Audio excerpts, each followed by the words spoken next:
Demain aura lieu l'UFC 308 qui se passera à Abu Dhabi et la carte est juste top.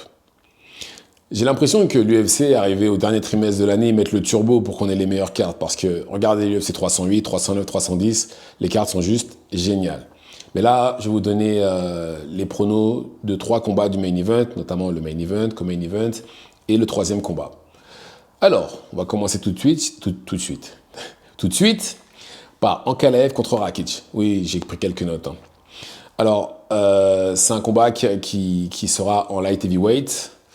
Et on a Ankalaev qui, lui, a 18-1, dont 10 KO, 0 soumission. D'ailleurs, c'est marrant parce que tout le monde le montre comme quelqu'un qui est super bon au sol, etc. Mais il a 0 soumission. Ce que je trouve assez particulier, mais bon. Pour moi, c'est plus un striker qu'autre chose. Et parmi ces 18 victoires, il y en a 10 par KO. Et de l'autre côté, on a Rakic qui, lui, 14-4, dont 9 victoires par KO et une soumission. Alors, j'annonce tout de suite, pour moi, ce combat-là, enfin, dans la logique, vu comment les choses se présentent, pour moi, c'est un tune-up pour Ankalaev. Ankalaev qui, normalement, aura dû combattre le champion qui n'est autre que Alex Pereira, qui, lui, a affronté Roundtree ce mois-ci, oui, il y a quelques semaines. Et pour moi, c'est clairement un tune-up, sachant que Rakic, lui, sort de 2 défaites consécutives, dont une par KO. Et voilà, je pense clairement qu'il va gagner. C'est soit pour faire briller Ankalaev, ou soit pour virer justement Rakic, qui lui sort de 2 défaites consécutives. Et normalement, à l'UFC, au bout de 3, c'est dehors. Mais attention, déjà, c'est un sport de combat, comme je dis à chaque fois, ce n'est pas une science exacte. Tout peut arriver, et à l'UFC, il y a plein de façons de gagner. Et en plus de ça, ça peut être un combat piège, parce que tu en as un qui n'a rien à perdre, et qui va justement tout donner pour sauver sa peau, autrement dit Rakic. Et ça peut être un combat dangereux, parce que dans sa tête, Ankalaev, il peut se dire « Ah oui, non, vas-y, c'est facile, c'est juste pour me maintenir en forme, de façon à ce que je sois prêt pour Alex Pereira. » Donc, dans les 2 cas, ça peut être dangereux, mais je vois Rakic gagner, et sûrement par KO. Mais bon, attention, il faut quand même prendre au sérieux Rakic, comme j'ai dit. Ensuite, il y aura Chimaev contre Whittaker. Alors, je ne sais pas pour vous, mais pour moi, c'est le combat que j'attends le plus. On a déjà dû avoir ce combat-là au mois de juin ou juillet dernier, je ne sais plus quand exactement. Mais malheureusement, Chimaev est tombé malade, il a fini à l'hôpital. Et voilà, le combat, on l'aura demain. Mais à la place, Whittaker a affronté Aliskerov. D'ailleurs, qu'il a battu par KO au premier round, mais d'ailleurs, qui a aussi été battu par Chimaev. Et alors, c'est le 2e combat. Oui, c'est le 2e combat de Chimaev en middleweight. Et Chimaev, c'est 13-0, 6 KO et 2 soumissions. Oula, j'ai peut-être dû... Ouais, c'est peut-être ça. Bon, 6 KO, 2 soumissions. Et de l'autre côté, on a Whittaker qui, lui, 26-7, 10 KO et 5 soumissions. Alors là, c'est une opposition de style sans... Oui, c'est une opposition de style. Parce qu'on a Chimaev qui est très clairement un lutteur. Il est connu pour ça. Et d'ailleurs, c'est l'un des meilleurs. Et de l'autre côté, on a Whittaker qui est plus ou moins complet. Parce qu'il ne faut pas oublier non plus qu'il a un background en lutte.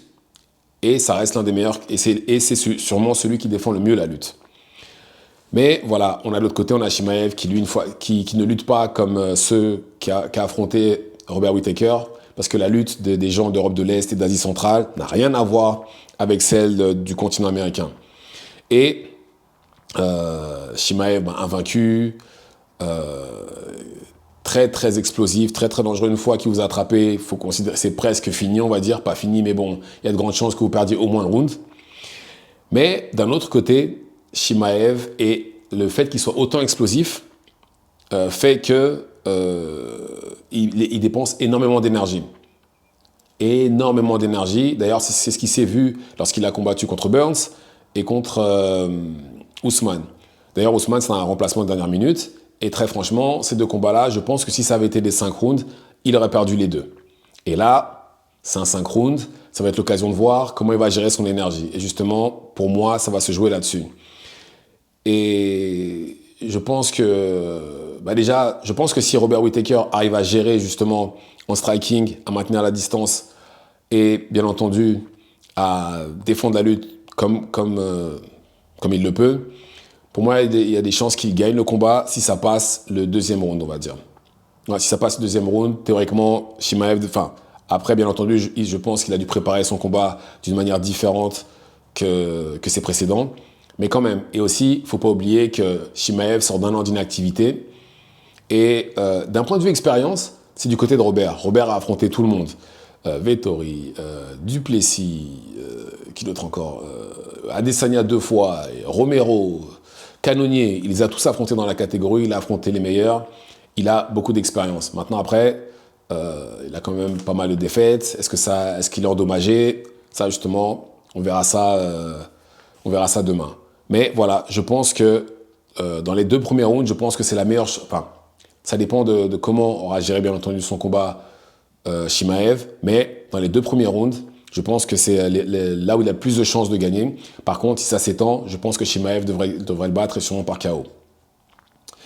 Mais en tout cas, voilà, pour moi, c'est le combat qui m'intrigue le plus parce que c'est 2 combattants que j'apprécie beaucoup et j'ai hâte de voir ce combat-là et j'espère ne pas être déçu en tout cas. Bon, après, il n'y a pas de raison, je ne pense pas que je serai déçu. Vous non plus d'ailleurs. Et enfin, le main event entre Ilia Topuria, le champion en featherweight, contre Max Holloway de Blessed, le champion BMF. Même si pour moi, c'est la ceinture du meilleur deuxième, mais quand même, visiblement, c'est un titre. Alors, on a Topuria qui, lui, est 15-0, invaincu à l'UFC. Il a 5 KO et 8 soumissions. Il ne faut pas oublier qu'il est black belt. Et de l'autre côté, on a Holloway qui, lui, 26-7. Il a mis 12 KO et 2 soumissions parmi ses victoires. Alors, là, on a potentiellement un des meilleurs combats de l'année. Franchement, il y a de grandes chances qu'on soit gâté lors de ce combat-là. Et alors, Topuria est vraiment sûr de lui. Je ne sais pas pourquoi, mais et d'ailleurs, il a raison. Hein. Il faut qu'il soit sûr de lui. Et des 2, c'est le plus complet. Comme j'ai dit, il a plus de soumissions et debout, il est très bon aussi. Max Holloway, excellent striker, ça n'y a pas à dire, excellent striker, et il a affronté quasiment tous les meilleurs, Poirier 2 fois, il a affronté Charles Oliveira, il a affronté McGregor, il a affronté tout le monde. Et José Aldo, Volkanovski, il a affronté tout le monde. Alors, d'ailleurs, ils ont un adversaire en commun qui est Volkanovski. Volkanovski a battu 3 fois Holloway par décision. Il a perdu par KO contre Topuria. Mais il ne faut pas oublier non plus qu'il sortait d'une défaite par KO juste avant. Mais bon, même si c'était dans la catégorie au-dessus, il a quand même perdu malheureusement. Et j'ai l'impression que Topuria, les 2 sont bons strikers, hein, comme j'ai dit. Mais j'ai l'impression que Topuria, par contre, c'est que Topuria, un coup, dodo. Il peut le faire. Holloway, j'ai plus l'impression que c'est l'accumulation de coups qui fait que. C'est la différence entre les 2, je pense. Et bien entendu, comme j'ai dit, hein, le sol, bien entendu, il est beaucoup plus complet. Topuria. Maintenant, je pense que pour que Holloway gagne, il faut que le combat reste debout. Il ne peut pas aller au sol avec lui. S'il se retrouve au sol, il y a de grandes chances qu'il se fasse endormir. Ou qu'il prenne une clé, enfin bref. Mais s'il utilise le même game plan qu'il a utilisé contre Gaethje, pour moi, il a ses chances. Il a ses chances de le battre, le maintenir à distance, des mouvements latéraux, être créatif dans ses attaques. Je pense que ça pourrait payer, justement. Et ne pas prendre de risques inutiles aussi, parce que ça pourrait être le cas contre quelqu'un comme Topuria qui le chauffe depuis je ne sais pas combien de temps. Et Topuria, va falloir qu'il soit lui-même, hein, qu'il soit agressif, qu'il avance, qu'il ne soit pas trop sûr de lui non plus. Et bien entendu qu'il l'emmène au sol, parce que des 2, le meilleur au sol, c'est Topuria. Même si j'ai l'impression qu'il veut le finir debout, mais je pense que ce serait mieux qu'il l'emmène au sol. Alors, pour ce combat-là, je suis partagé parce qu'encore une fois, c'est 2 combattants que j'apprécie beaucoup pour des raisons différentes. Pour être honnête, mon cœur me dit Holloway, mais ma tête me dit Topuria.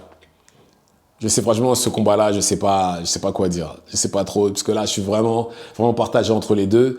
Et là, vraiment, ce combat-là, je vais être assis devant comme un fan, popcorn à la main. Je vais vraiment kiffer. Mais là, sur ce combat-là, voilà.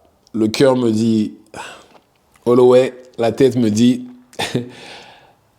Topuria. Après, je sais pas, moi, c'est comme ça que je vois les choses. Mais dans la logique, Topuria devrait gagner parce que c'est le plus complet des deux. Mais encore une fois, je ne compte pas. Pour moi, Holloway a toutes ses chances aussi de le faire, étant donné que c'est un excellent striker et il l'a prouvé justement contre quelqu'un comme Gaethje. Par contre, j'ai du mal à croire qu'il puisse prendre un KO de la part de Holloway. J'ai du mal à croire que Topuria puisse mettre KO Holloway. Il a pris des droits de combattants beaucoup plus puissants comme Poirier, Gaethje, Conor McGregor et aucun d'eux n'a réussi à le mettre KO.